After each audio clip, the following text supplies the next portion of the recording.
অধীর চৌধুরীর উপস্থিতিতে চলা সাংবাদিক বৈঠক ছেড়ে আচমকাই বেরিয়ে ক্ষোভ প্রকাশ করলেন বিজেপির সাংসদ জগদাম্বিকা পাল ও রামকৃপাল যাদব। কেন্দ্র সরকারের বেশ কিছু পরিকল্পনা হয়েছে অনিয়ম। পার্লামেন্ট স্পিকারের নির্দেশে পাবলিক অ্যাকাউন্ট কমিটিকে পাঠানো হয়েছে শিলিগুড়িতে পুনরায় তদন্ত করতে। তদন্ত শেষ হওয়ার আগেই স্পিকারকে রিপোর্ট না দিয়ে সাংবাদিক সম্মেলন করায় কমিটির চেয়ারম্যান অধীর চৌধুরীর ভূমিকায় ক্ষোভ প্রকাশ করলেন ওই কমিটির সদস্য তথা বিজেপির সাংসদ জগদাম্বিকা পাল ও রামকৃপাল যাদবের। সাংসদ জগদাম্বিকা পালের অভিযোগ, স্পিকার মহাশয়ের নির্দেশে ভারত সরকারের উড়ান, রেশন এবং চা বাগানে বেশ কিছু প্রকল্পের অনিয়মের যে রিপোর্ট এসেছে তার পুনরায় তদন্তের জন্য পাবলিক অ্যাকাউন্ট কমিটিকে এই অঞ্চলে পাঠানো হয়েছে। নিয়ম অনুযায়ী কমিটির তদন্ত শেষ হলে তদন্তের রিপোর্ট মাননীয় স্পিকার মহাশয়ের কাছে জমা দিতে হবে, কিন্তু তিনি সেটা না করে আগেই সাংবাদিক সম্মেলন করে অনিয়ম করেছেন। আমরা এর তীব্র প্রতিবাদ জানাই।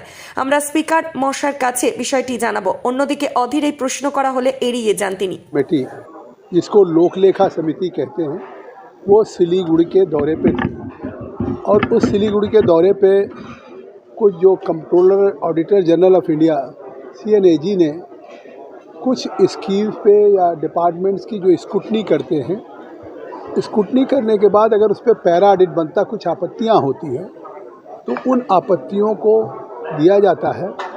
फिर वो पार्लियामेंट में के स्पीकर ये जो संविधान की एक अस्थाई समिति है लोक लेखा समिति, उसको सौंपते हैं एग्जामिनेशंस के लिए, परीक्षण के लिए, उसकी स्क्रूटनी करने के लिए, उसका एग्जामिनेशंस करने के लिए। और स्पीकर का एक डायरेक्शन है सेक्शन 55(1) कि आप इसका एग्जामिनेशंस करेंगे।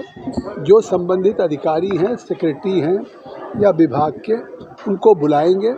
उस पैरा ऑडिट के जो ऑडिटर जनरल ने किया है उसके मद्देनज़र होगा और उसके आधार पे आप एक रिपोर्ट तैयार करेंगे और रिपोर्ट को भारत की पार्लियामेंट में प्रस्तुत करेंगे।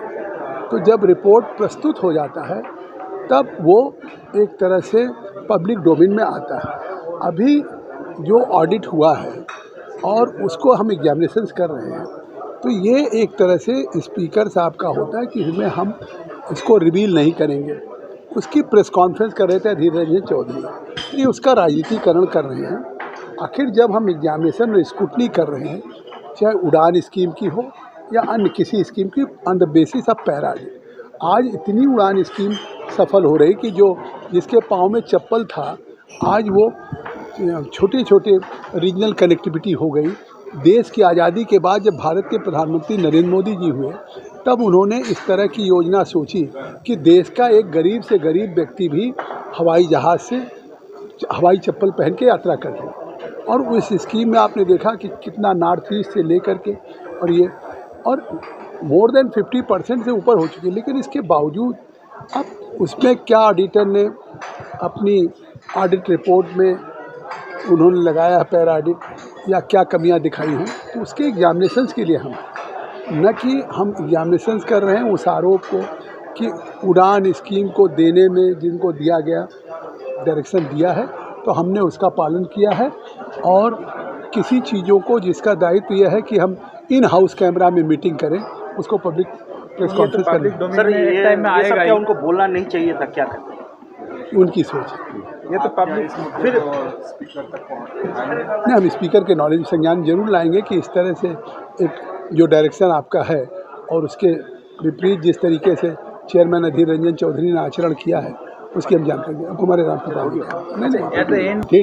सो he has violated the norms which ever honourable speaker of parliament has given a directive what for we have been assigned as a member of the Public Accounts Committee to only scrutinize, to only go for examination whatever para audit has been made by a CNAG.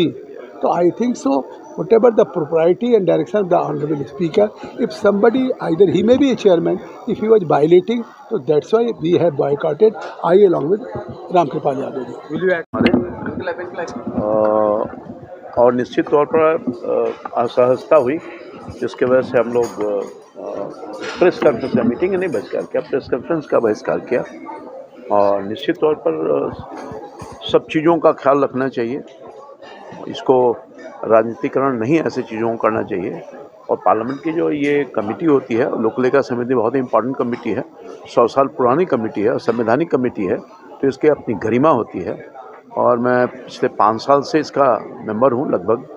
आज तक ऐसा कुछ नहीं हुआ था कोई press के माध्यम से कोई बात कहना, और हम लोग भी कभी मना भी किया जाता है कि इन सब चीज़ों को जो हम लोग डिस्कशन करते हैं वो प्रेस तक नहीं जाना चाहिए, कमेटी होती है।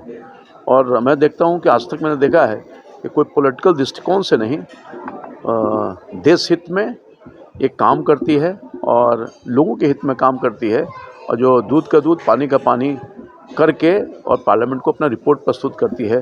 कोई भी कमेटी और लोकलेखा समिति तो बहुत ही इंपॉर्टेंट कमेटी है। सर एक बार से डीजी साहब साथ साथ ही हो जाएगा, इधर ही आ जाइए अभी तो।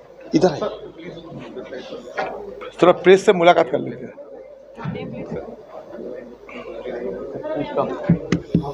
ये नेम प्लेट हटाना कौन है?